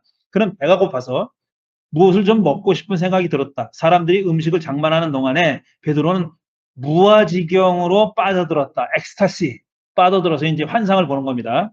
그는 하늘이 열리고 큰 보자기 같은 그릇이 네 귀퉁이에 끈이 달려서 땅으로 내려오는 것을 보았다. 그 속에는 4발 달린 온갖 짐승들과 땅에 기어다니는 것들과 공중의 새들이 골고루 들어있었다. 그때 베드로야 일어나서 잡아먹어라 하는 음성이 들려왔다. 베드로가 대답하였다. 주님, 절대로 그럴 수 없습니다. 저는 속되고 부정한 것은 한 번도 먹어본 일이 없습니다. 두 번째로 음성이 다시 들려왔다. 하나님께서 깨끗하게 하신 것을 속되다고 하지 말아라. 이런 일이 3번 있은 뒤에 그들은 갑자기 하늘로 들려 올라갔다. 베드로가 본 환상을 어쨌든 이 얘기는 긴데 다 읽을 수가 없어요. 하나님이 거룩하게 만든 것, 깨끗하게 만든 것을 또 속되다게 하지 말어. 고넬료는 이방 사람이잖아요. 결국은 이방 사람들하고 같이 밥 먹는 얘기예요. 유대인들은 이방 사람들과 겸상하지 않았어요. 정결례 때문에 그래요. 정결례 때문에. 이거 자기 몸을 깨끗해야 되는 거예요. 자기 몸 부정해지는 거예요. 이방 사람들과 같이 밥을 먹으면 자기 몸이 부정해지기 때문에 정결하게 하는 예식을 치러야 돼요. 성전에 가가지고 제물을 바치고 나를 정결하게, 제사장이 너 며칠 동안 격리, 그러면 격리해야 되는 겁니다. 코비드 걸린 사람처럼. 그런데 그렇게 믿고 그렇게 살아왔어요, 베드로가. 근데 지금 환상 가운데 뭔 말을 들려주면 하나님이 깨끗하게 한 거 더럽다고 하지 말어. 그리고 고넬료하고 밥을 먹어요. 이제 그런 얘기가 기록되어 있는 겁니다. 지금 이런 베드로예요. 이런 베드로가 지금 안디옥 교회에서 벌어진 일입니다. 어떤 일이 벌어졌느냐? 베드로가 이방인들과 밥을 먹고 있었어요. 원래 유대인이면 하면 안 되는 거예요. 그런데 사도행전 10장을 겪은 사람이잖아요, 베드로가. 그러니까 꺼리낌 없이 이방인들과 밥을 먹고 있었던 거예요. 안디옥 교회는 이방인들의 교회니까 이방 사람들과 같이 식탁에 순교를 하고 있는 겁니다. 그런데 야고보가 보낸 사람이 아니라 야고보 뭐라고 돼 있어요? 야고보에게서 몇몇 사람이라고 그랬잖아요. 그러니까 야고보가 파견했다는 얘기는 아니에요. 야고보 그룹에 있었던 몇몇 사람이 왔어요. 와가지고 오니까 이방 사람들과 같이 음식을 먹다가 그 할례받은 야고보에게서 온 몇몇 사람이 두려워서 그 자리를 떠나서 도망갔다. 뺑소니 쳤다는 거예요. 이방 사람들과 밥 먹는 걸 보면은 이 몇몇 사람이 와가지고 야단할 거니까 도망간 거예요. 그러니까 베드로만 그랬냐? 나머지 유대 사람들도 그와 함께 위선할 것, 바나바까지도. 아까 예루살렘에 데려갔다 그랬잖아요. 바울이. 그 바나바입니다. 동역자 바나바까지도 그들의 위선에 끌려갔다 그랬어요. 이게 다시 말씀드리지만 밥 안 먹는 게 상식입니다. 유대인의 상식은 관습은 이방인들과 밥 안 먹는 거예요. 그리고 예루살렘 교회에서 자기들끼리만 있을 때는 이런 일을 겪을 일이 없잖아요. 다 유대인들이야. 다 동족이야. 그러니까 이런 일을 겪을 일이 없어요. 그런데 머리로는 합의가 이루어졌잖아요. 아까 예루살렘 교회에서 합의가 이루어졌고 심지어는 게바는 그런 환상의 경험까지 했어요. 하나님이 깨끗이 한 거 더럽다고 하지 말고 그건 음식 문제만이 아니라 이방인들도 포함되는 거거든요. 다 그런 일을 겪었어요. 근데 여기서 막상 자기를 비난할 것 같은 사람이 오니까 도망간 거야. 걔만 도망갔느냐? 게바만 갔느냐? 같이 있던 사람도 다 도망가고 심지어는 바나바까지 도망갔어요. 바울은 그들을 뭐라 그러냐면 복음의 진리를 따라 똑바로 걷지 않으셨다. 이렇게 얘기합니다. 그래서 모든 사람 앞에서 면박을 줬어요. 면박을 줬던. 당신은 유대 사람인데도 유대 사람 살지 않고 이방 사람처럼 살면서 어떻게 이방 사람들은 유대 사람이 되라고 강요합니까? 이렇게 면박을 준 겁니다. 그러니까 지금 왜 바울이 이 얘기를 왜 하냐?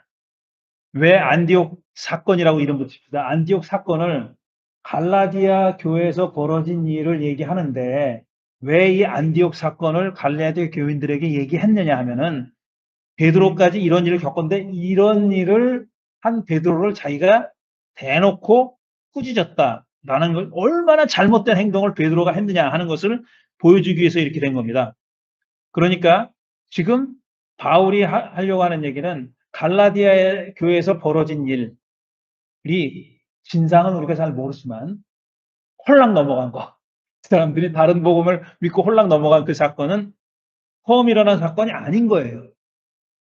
지금 안디옥에서도 그런 비슷한 일이 같은 성격의 일이 벌어졌다. 그런데 그때 이미 해결된 겁니다. 그래서 면박을 주고 베드로가 한마디 대꾸를 못하고 끝난 거예요. 그거는 면박을 받은 거예요. 그리고 예루살렘 교회에서는 합의가 이루어졌어. 이루어진 일인데 그 일이 재발한 겁니다. 마치 그런 합의가 안 이루어졌던 것처럼 그렇게 문제가 재발한 거고. 그러니까 적대자들의 입장은 말씀드린 대로 자기들끼리 했던 행동을 이방인들에게까지 강요하는 겁니다. 유대인들끼리는 다 하는 짓이에요. 그게 다 할례 받은 사람들이고 다 먹어도 자기들끼리만 먹으니까 아무 그런 문제가 없는 상황인데 그게 이방인들에게도 똑같이 그렇게 해야 된다고 그렇게 주장한 겁니다. 그래서 이 게바가 한 짓은 뭐냐면은 기왕에 이루어진 합의를 망각하고 이전의 관습으로 돌아간 것. 근데 이전의 관습으로 돌아간 것이 이방인들에게 같이 밥 먹은 이방인들에게 얼마나 큰 충격이고 상처가 되는지 하는 것을 감안하지 않았다라는 겁니다. 그래서 이 예의의 차원의 문제가 아니라 이방인들의 같이 식탁에 앉아있던 그 이방 비이스라엘인들의 신앙에 굉장한 충격을 주는, 상처를 주는 그런 사건이라는 것을 바울이 인지하고 대놓고 베드로에게 면박을 준 겁니다. 그냥 넘어갈 수 없는 일이라고 해가지고. 그렇게 이 일이 벌어진 거고, 그 다음에 이제 15절부터 21절까지가 이제 2장까지의 갈라디아서의 가장 이제 핵심이 되는 그런 내용인데, 오늘은 이 얘기는 벌써 딱 시간이 끝났네. 8시가 딱 됐네. 이 얘기는 다음 주에 계속 이어가도록 하고요. 그럼 다음 주에 이제 3장과 4장까지 제가 프린트를 해볼게요. 어디까지 갈지 모르겠지만, 가능한 한 가도록 그렇게 노력을 해보겠습니다. 정말 중요한 내용인데 오늘 얘기 못해서 너무 안타까운데.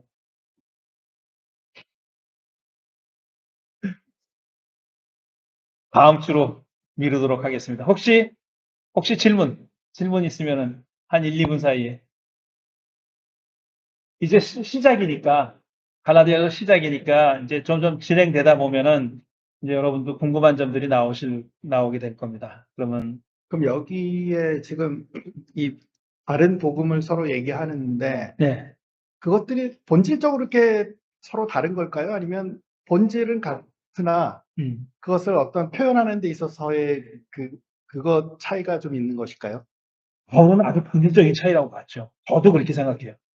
그게 예를 들어서 복음이라는 게 예수 그리스도가 구세주다. 우리 식으로, 우리 지금 현대를 사는 식으로 많은 교회에서 믿듯이 그리스도를 구세주로 고백하고 우리 죄를 위해서 십자가에 달려. 이게 복음의 본질이라고 생각한다면은 지금 바울이 얘기하는 거는 곁가지예요. 근데 이 시대에는 그거는 상수고, 그건 정말 그리스도가 메시아고, 이건 그냥 누구나 다 받아들이는, 그리스도인이라면 누구나 받아들이는 그런 상식에 속한 거고, 초창기니까, 교회가 뻗어나가는 초창기니까 우리가 지금 생각하지 못한 많은 일들이 벌어진 거고, 그 중에 한 사건이 갈라디아에서 벌어졌고, 이 사건을 해결하는 과정을 거쳐서 복음의 내용이 점점 더 구체적이고 충실해지는 거죠. 이제 이렇게 좀 추상적인 선언이나 신앙 고백이나 거기서 자꾸 한 걸음씩 나가게 되는 거죠. 그런 과정이 복음의 형성기라고 보면 되는 겁니다. 그럼 만약에 우리가 베드로의 복음 방식을 따르면 구원에 이르지 못한다는 뜻입니까? 그건 아니죠. 그게 아니라는 것을 바울이 얘기하는 거예요. 복음의 내용이 다르다고 했잖아요. 그러니까 유대인이 추구하는 길과 이방인이 추구하는 길은 다른 겁니다. 완전히 다른 근데 거예요. 이제 결국 궁극적으로 도달하는 곳이 같다면 네. 사실은 본질이 같은 거죠. 왜냐하면 예를 들어서 우리가 목적지를 알려주고 야 여기에 모여 그랬을 때 각자 처한 위치에 따라 내비게이션을 키면은 다른 디렉션을 알려줄 거 아닙니까? 그런 점에서는 같다고 볼 수 있는 거죠. 오케이. 그런 그러면 점, 예, 결국 그런 점에서는 구원에 같아요. 이른다는 것은 근데 동일한 것이 그 루트는 다른 겁니다. 완전히. 루트가 그리고 다를 수 있죠. 루트는 다른데, 예를 들어서 유대인이 이방인의 루트로 취하면 안 되는 거고, 이방인이 유대인의 루트로 취하면 안 된다고 얘기하는 거예요. 그러니까 자기 길을 가야 된다고 얘기하는 거예요. 근데 이제 그 말은 맞는데 저는 이 사람들이 쓸데없는 논쟁을 한 것 같아요. 구원의 길이는 길이 좀 돌아가는 길일 수도 있고 좀 멀 수도 있지만 궁극적으로 난 구원에 이르면 되는 것이지 야 네가 가는 길은 잘못된 길이야 일로만 꼭 가야 돼 라는 그런 것은 굉장히 좀 아집이 있는 것 근데 같아요. 그거는 이제 우리가 참 위에서 내다봐서 내려다봐가지고 고을이 어딘지 정상이 어딘지 이제 등산로로 비교하자면은 우리가 마치 하나님처럼 하나님이 된 것처럼 높이 해서 이게 길이 결국은 다 만나는 거야 라는 걸 알고 있으면 모르겠는데, 그렇게 알고 있으면 모르겠는데, 사실 등산을 하는 사람은 선택을 하잖아요. 근데 미리 그 등산로를 닦아놓은 등산로로 가는 게 아니에요. 길처럼 보이긴 하지만 이게 과연 정상으로 가는지 안 가는지도 모르는 상태에서 길을 걷는 거거든요. 그렇다면은 가면은 만날 텐데 쓸데없는 일을 하고 있다라고 말하기는 힘들죠. 그 근데 이제 길을 걷는 사람들. 바울이나 베드로가 등산객이라면은 맞는데 이 사람들은 지도를 만드는 사람들입니다. 이미 이 길도 있고 이 길도 있다는 사실을 아는데 너는 북쪽에서 올라가는 길을 만들어 나는 남쪽에서 올라가는 길을 만들어 그랬는데 아 저렇게 가도 되겠네요. 근데 이렇게 가는 것이 이쪽에서는 더 좀 유리합니다라는 식으로 하면 되지. 굳이 저렇게 가면 정상에 못 오릅니다라고 말하는 것은 제가 볼 근데 때 좀 지금 우리 생각에는 그들이 다 알고 있다고 생각하는데, 그들에게서는 그렇지는 않았을 거예요. 그렇지는 않았을 거예요. 궁극적인 고을은 갖기를 희망했지만 자기들도 미심쩍어 했죠. 왜냐하면 그게 현장에 있는 사람들이니까, 그때 그 현장에 있었던 사람이니까, 그때는 무슨 일이 일어날지, 역사에 무슨 어떤 가능성이 열려 있는지, 어떤 가능성이 닫혀 있는지, 후대 사람들은 결말을 아니까 알지만 그 당시에 있었던 사람은 모르는 거죠, 그렇게. 그러니까 마음대로. 이 시대에서 믿음 생활을 하는 우리는 음. 집사님 말씀하신 것처럼 본질은 뒷따라서 유행되고 있는 거냐?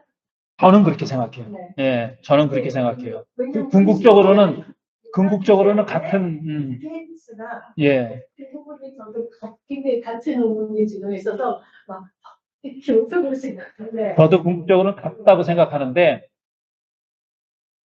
근데 길이 다르다라는 것이 소소한 차이는 아닙니다. 길이 다른 것이 상당히 많이 차이 나는 거예요. 그래서 어떤 사람은 저 길은 아니고 내 길만 옳다라고 생각할 수가 있어요.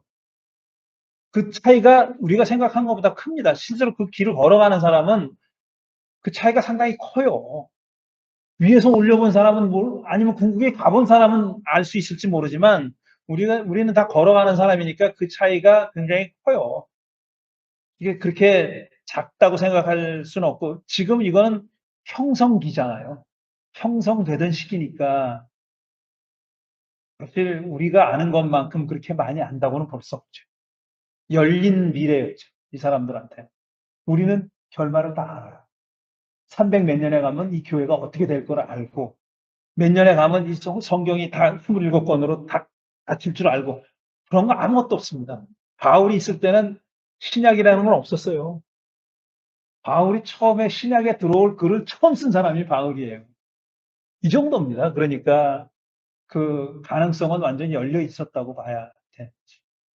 확실한 것은 아무것도 없었다라고 말하면 지나치지만 뿌연 안개 같은 그런 길을 걸어가는 사람이라고 비유하는 게 적절할 것 같아요. 고울이 딱 보이는데 글로 간 게 아니라 뿌연 안개 같은 길을 걸어가는 거라고 볼 수 있죠. 그들이 갔기 때문에 길이 된. 우리는 사실 그 길을 가는 사람들이죠. 예. 그런데 우리가 얼마든지, 저는 이렇게 생각해요. 우리가 또 길을 만들 수도 있다라고 생각하는 사람이에요.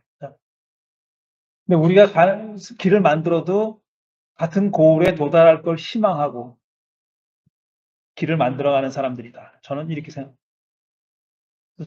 우리에게도 많은 가능성이 열려 있다라고 생각해요. 우리가 닫힌 길을, 정해진 길을 그냥 가기만 하는 사람은 아니라고 생각합니다.